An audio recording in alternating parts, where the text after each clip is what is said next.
They laughed. When the deaf bride arrived, until the rancher said, "She is better than all of you." Montana Territory, 1879. A small frontier church on the edge of Deerhorn Crossing, late morning. The church smelled of dust and old cedar, warmed by the late summer sun slanting through stained glass. Townsfolk filled every pew, not with hearts full of joy, but with eyes hungry for spectacle. This wasn't a wedding they came to celebrate. It was a show they came to watch. At the back of the church, the doors creaked open. Elena stood there, small and pale in a modest white dress. Her hands clutched a dried bouquet, the lace gloves barely covering how they trembled. Her hair was pinned back with care, and around her neck hung a silver locket that once belonged to her mother. She took a step forward, and then another. Her face held a smile, not of happiness but of sheer willpower. Her pale blue eyes scanned the crowd, catching nothing but raised brows, tight-lipped whispers, and pity laced with mockery. She couldn't hear the murmurs that curled behind her back like smoke, but she saw the looks, and that was enough. "She can't even hear the vows," someone muttered under their breath. "Elijah's marrying a ghost," someone else said. "No voice, no ears. What's the point?" Elena's smile faltered, but she kept walking. At the altar, Elijah waited, handsome in his pressed vest, jaw tight, eyes anywhere but on her. His parents stood proudly behind him, watching like vultures perched on velvet. The priest opened the book, cleared his throat, and began. The vows were short, customary, but when he turned to Elijah and asked, "Do you take this woman?" Elijah didn't answer. The priest paused. "Elijah?" The groom looked at Elena for the first time all morning, not with affection, not with joy, but with contempt. "I can't marry a woman who doesn't even know when someone says her name." His voice rang clear through the chapel. Gasps erupted. Then, laughter. Elena blinked. Her head turned slightly, trying to catch something, anything. She stared at Elijah's lips, trying to read them, hoping her eyes were wrong. But she saw it again, those cruel words mouthed with pride. She looked to the crowd. People were laughing. Some shook their heads, others smirked. No one reached for her. She turned to Elijah, her bouquet falling from her hands. His mother stepped forward and hissed, "We were doing you a favor." Her knees gave out, and she collapsed to the floor, her dress crumpling beneath her. Her ears heard nothing, but the noise of the world crashing down on her was deafening all the same. And then, a voice, not mocking, not cruel, sharp, loud, angry. "That's enough." Everyone turned. At the back of the church, a man stepped forward, broad-shouldered, sun-browned, with eyes like thunderclouds about to break. He wore no Sunday suit, just his worn ranch coat and dusty boots. But he moved with authority, each step echoing like gunfire across the pews. Colt Brenner, the widow rancher, a man of few words and fewer smiles. He walked straight to Elena, crouched beside her. He didn't speak at first, he just reached out, gently helping her up. She looked at him, eyes wide, lips trembling. He took her hand, then turned to the room. "She is better than all of you." Gasps again. Colt raised his chin. "And I will marry her, now." No one laughed, no one moved. Even the priest stood frozen, book trembling in his hands. Elena looked at Colt, trying to understand. She couldn't hear him, but she saw it in his face. He meant every word. He wasn't offering her pity, he wasn't saving her for show. He saw her, and he stood with her. In the silence that followed, something shifted. Not in the crowd, but in her. Her chin lifted, and for the first time that day, her smile was real. The church had never been quieter.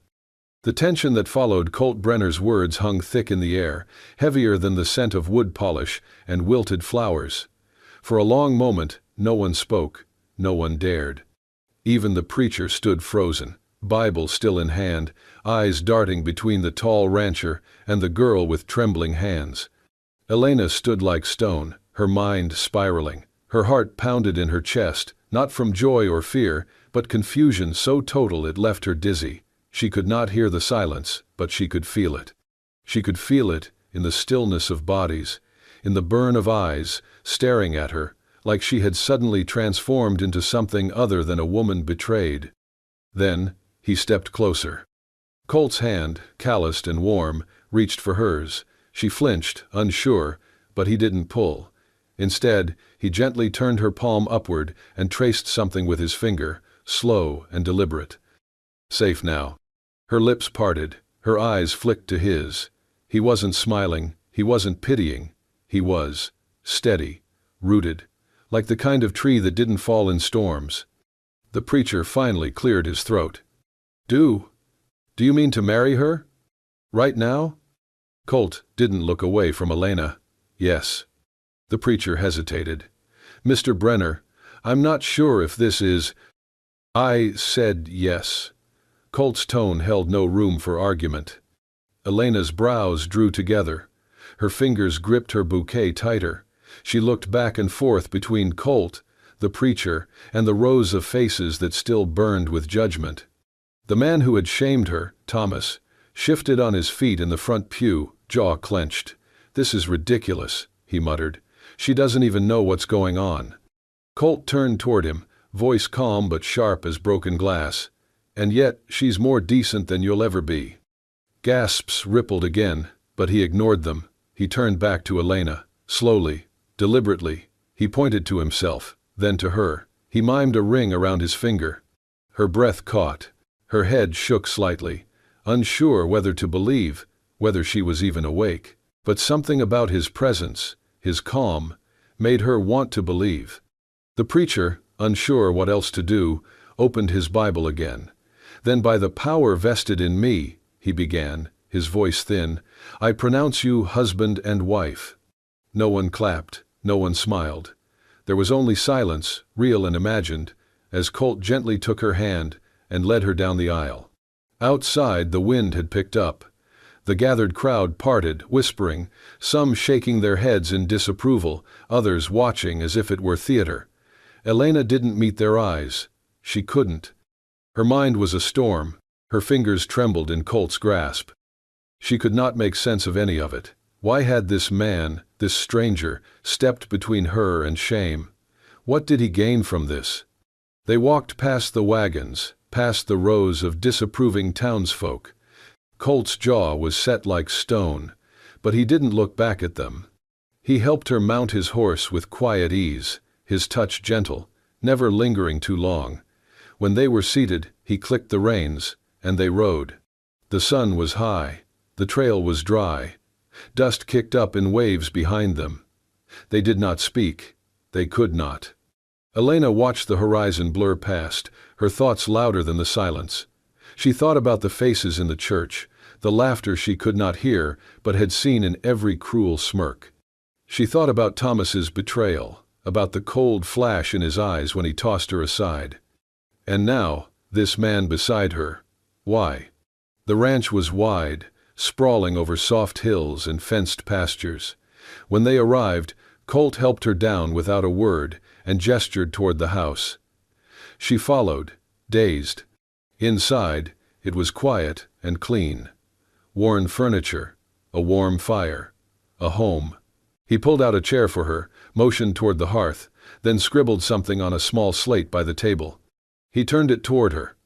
You are safe here. Rest. No one will harm you. Her throat tightened. She nodded faintly, unsure whether to cry or collapse.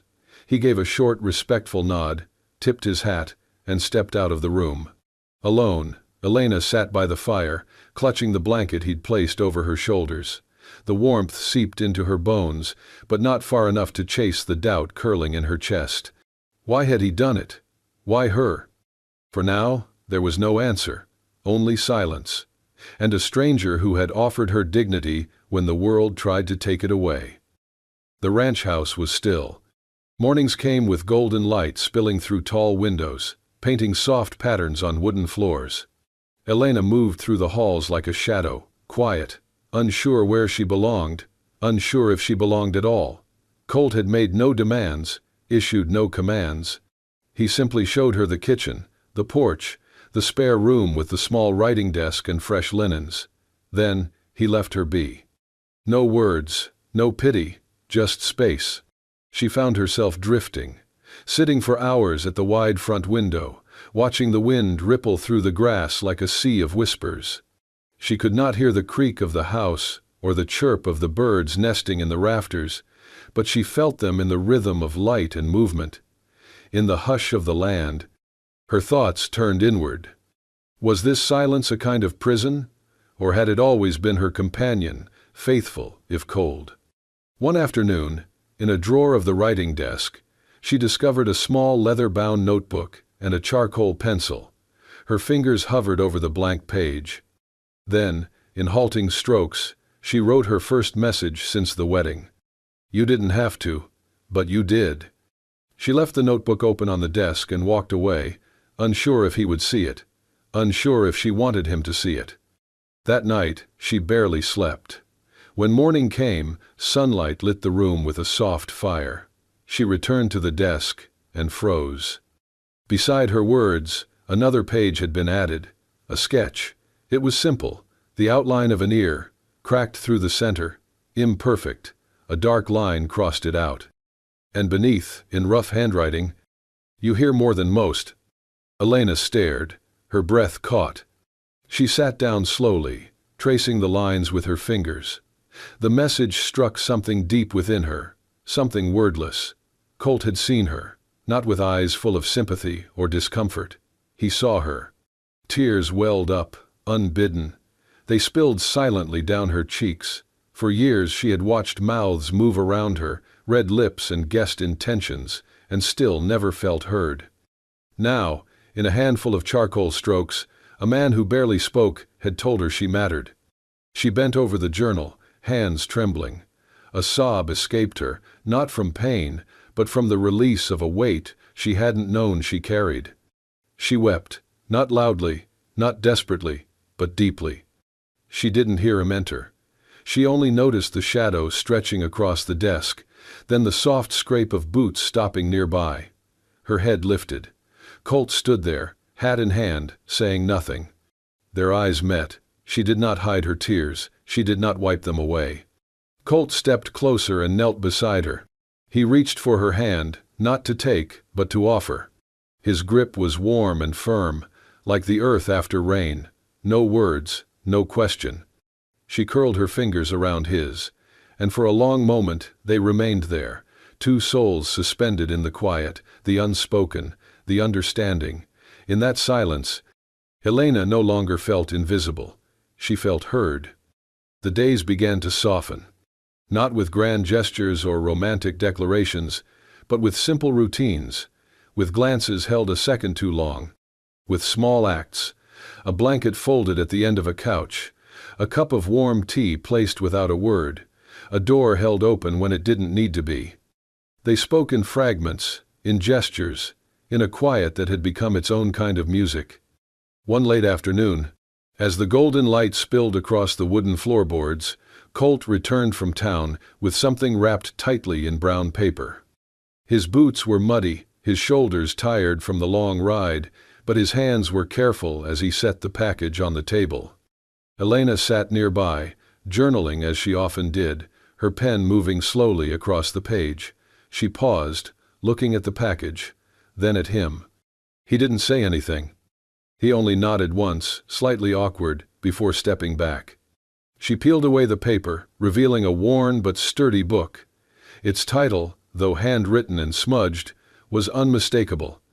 American Manual Alphabet and Signs, Beginner's Guide. Her breath caught. She looked up, her eyes wide. Colt stood with his hands in his pockets, pretending to examine something out the window. But the set of his jaw, the tension in his shoulders, he was nervous. She pressed the book to her chest and smiled. Not the timid, polite smile she gave strangers. Something deeper. From that night on, the book lived beside the fire. Every evening after supper, Colt would sit beside her, back straight, lips pressed tight in concentration. He practiced slowly, his fingers stumbling, gestures stiff. But he didn't give up. Elena corrected him patiently, sometimes covering her mouth to hide a silent laugh. She guided his hands gently, and he let her.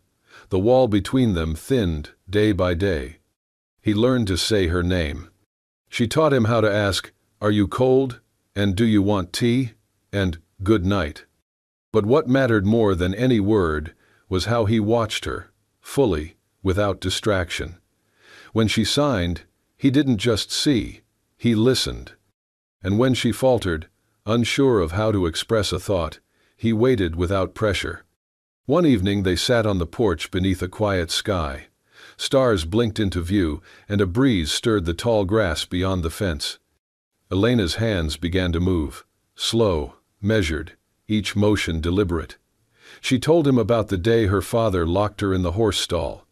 She had been 8, restless, unafraid, often labeled difficult. One evening, she hadn't come when called, not because she was rebellious, but because she hadn't heard her mother's voice. Her father, convinced she was disobedient, dragged her to the barn, tossed her into the stall like an unruly animal, left her there in the dark. The hay smelled of rot, and mice scratched beneath the boards. Her hands slowed, her chest rose and fell unevenly. She couldn't finish. Colt didn't speak. He stood, walked inside, and returned moments later with a slate board and a stick of chalk. He wrote something, turned it toward her. "You don't need ears to hear the truth. You've always seen it first." Elena blinked. The words didn't demand pity. They offered something more sacred, recognition. Her fingers trembled as she reached for the slate, reading the message again. Then she looked at him, really looked. She reached for his hand, not as a thank you, not as a plea, as a choice. She curled her fingers around his, and he didn't pull away, he held on. And in that quiet touch, that shared breath beneath a canopy of stars, they found something stronger than sound. They found a beginning. The market square buzzed beneath the mid-morning sun, alive with the clamor of town life.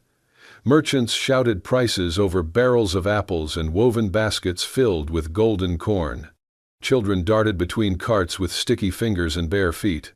Horses neighed from where they were tethered, stamping impatient hooves against sun-warmed stone. The smells of cured meat, dust, and fresh bread tangled in the air. Colt and Elena entered from the west road, their steps slow, steady. Colt wore his usual ranch coat, worn but clean. Elena, in a pale blue dress with a sprig of wildflowers tucked into her braid, walked beside him. Her posture was tall, but her fingers curled tightly around the leather strap of her bag. The moment they stepped into the square, the tone shifted. It wasn't loud or obvious, but it was sharp. Voices dropped, heads turned, conversations trailed into silence, then picked up again, too quickly, too forcefully, like paper trying to cover flame. Whispers traveled like wildfire. Stares clung to Elena's back like burrs. Colt kept walking, his palm resting gently against the small of her back. A silent reassurance. But Elena felt the weight. Her spine was rigid. Her smile had disappeared. She couldn't hear the words, but she had long ago learned the language of looks. Then, he stepped out from between the feed barrels. Thomas, her former fiancé, dressed sharp, clean boots, pressed vest. His posture screamed pride, but his eyes burned with something uglier. Jealousy, maybe, bitterness, or just the need to wound. He crossed the space between them with calculated slowness, the crowd parting slightly. "Well, if it isn't the rancher and his charity case," he said loudly, his voice slicing through the air like a blade. Colt stopped mid-step.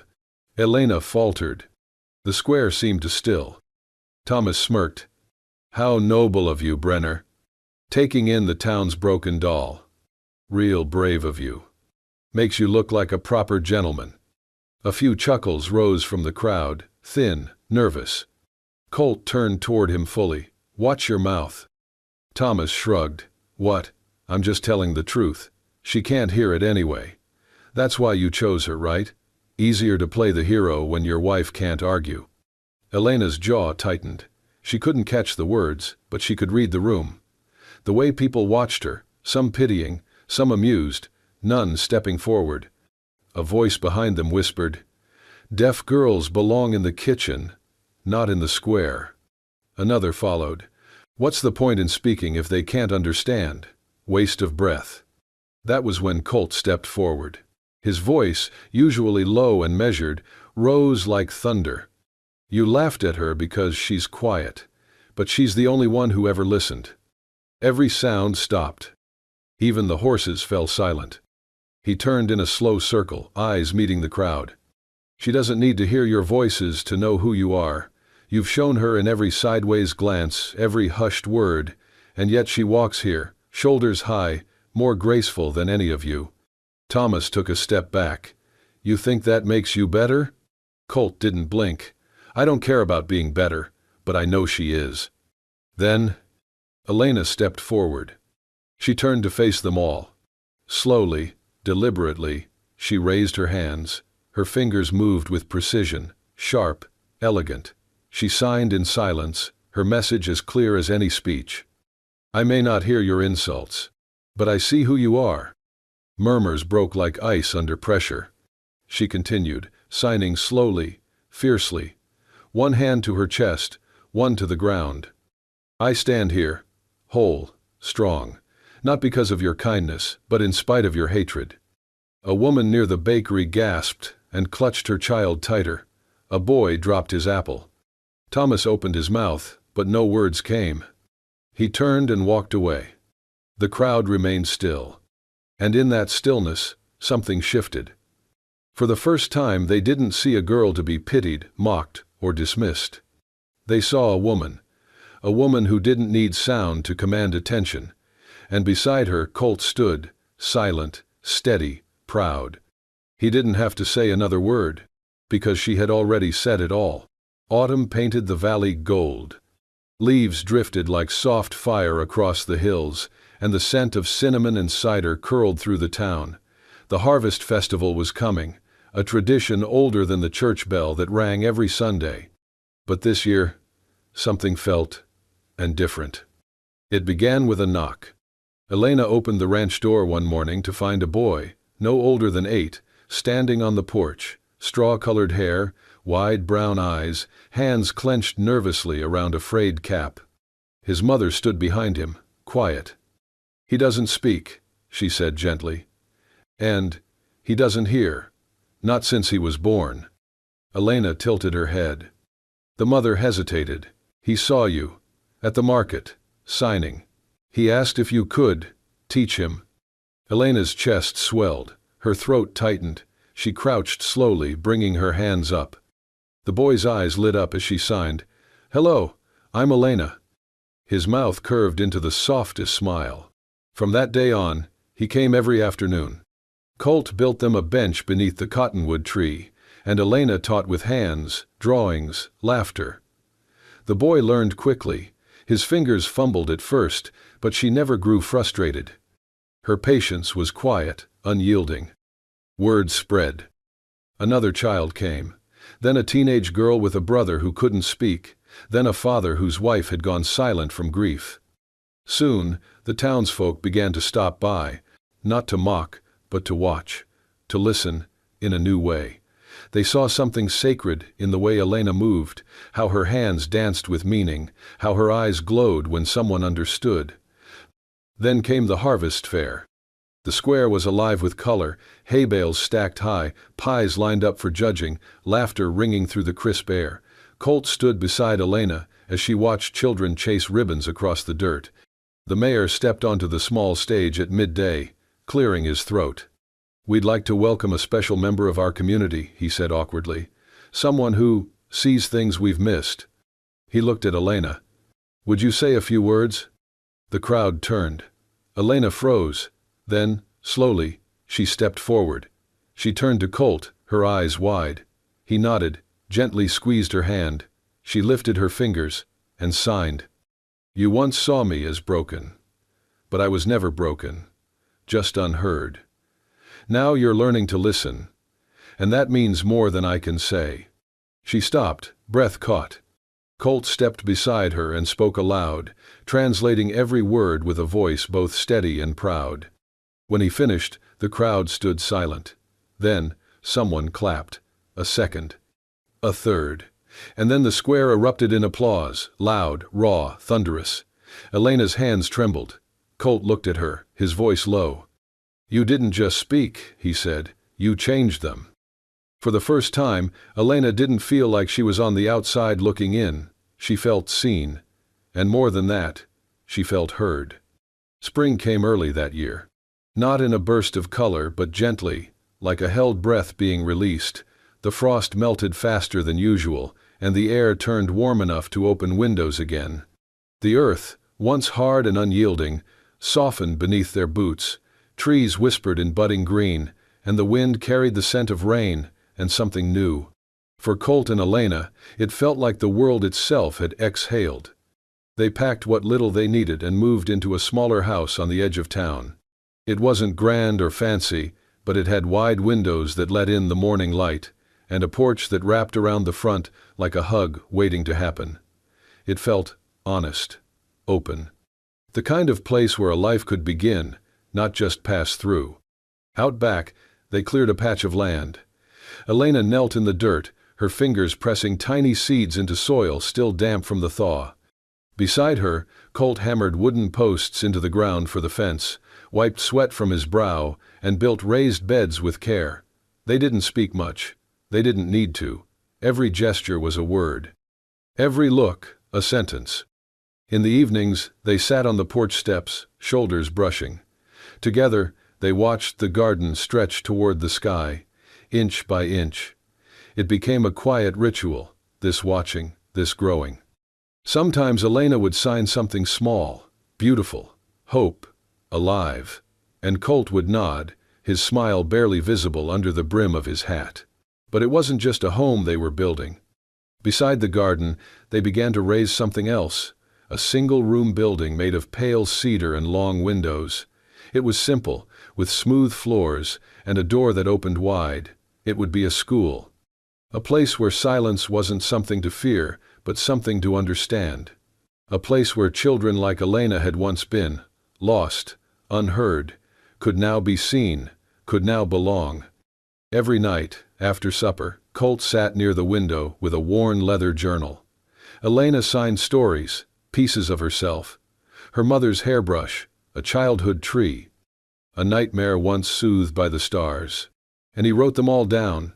He never changed her words, never filtered them through his own voice. He became her scribe, her witness. One evening, just as the sky turned to peach and the garden swayed with a gentle breeze, Colt walked toward her with something hidden in his hands. Elena knelt among the rows of green, dirt on her palms, sunlight tangled in her hair. He knelt too, not for show, not for tradition, just for truth.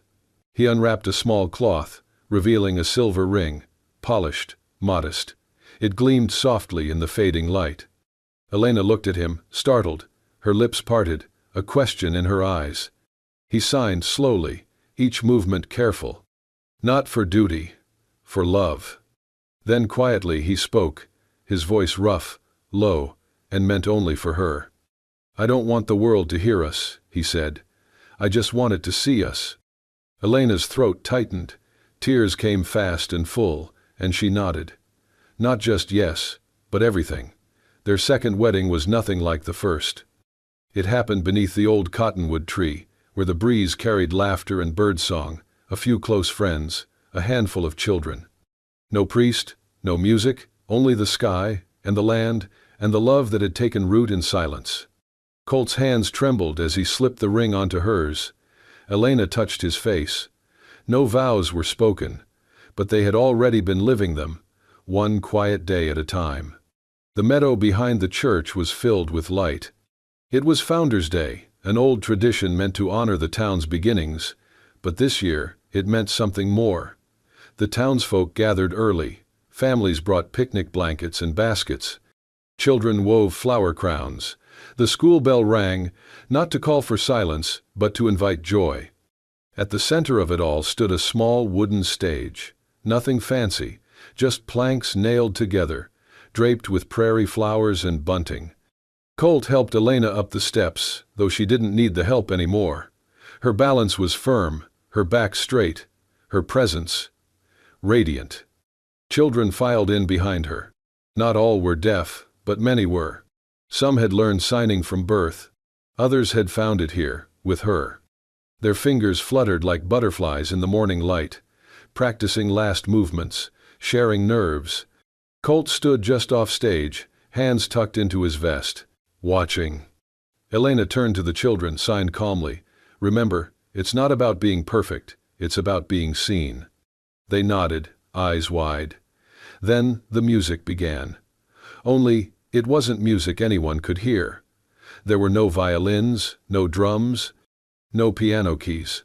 Just hands, just faces, just rhythm created by the human body and spirit. Elena stepped forward first. Her hands moved in sweeping arcs, slow and graceful. The children followed.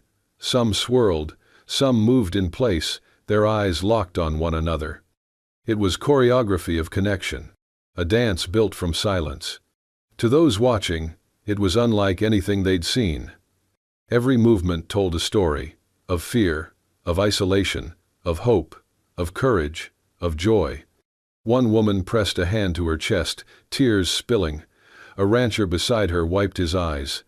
Even the mayor, stiff as always, dropped his hat to the ground and forgot to pick it up.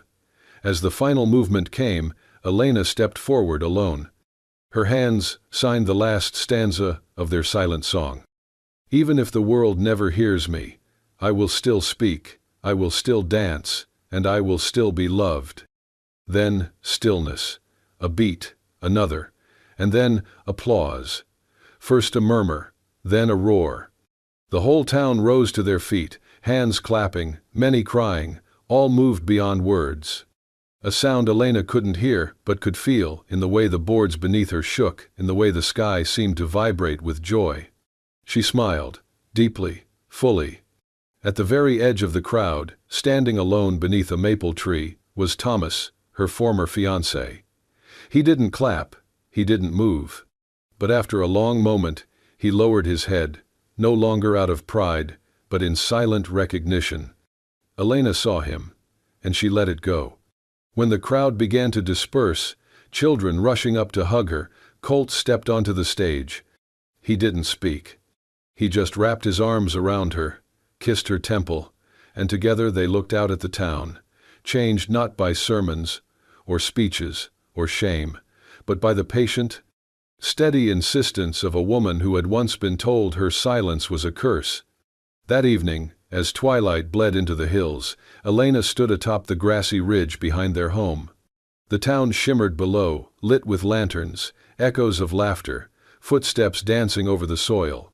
She heard none of it. But she smiled. Because it was beautiful. Because it was hers. Because she knew, finally, that what she could not hear, she had helped the world feel.